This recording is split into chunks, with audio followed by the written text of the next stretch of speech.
রক্তের সম্পর্ক, জাত, কুল, ধর্ম কোনো কিছু না দেখেই যে সম্পর্কটা তৈরি হয় সেটাই হচ্ছে বন্ধুত্ব। 10 বছর পর ছুটে গেলাম সেই সব সম্পর্কের মানুষগুলোর কাছে যারা মোবাইলে এখনো আমার জন্য কান্দে। আসসালামু আলাইকুম। 2010 থেকে 2016 পর্যন্ত আমি ঢাকায় ছিলাম।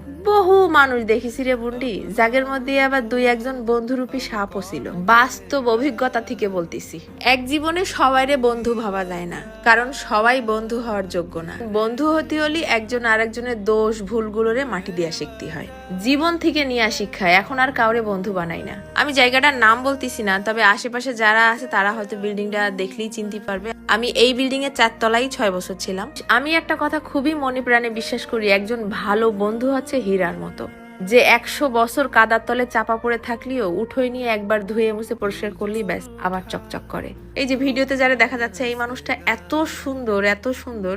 আমি কখনোই কারো চেহারা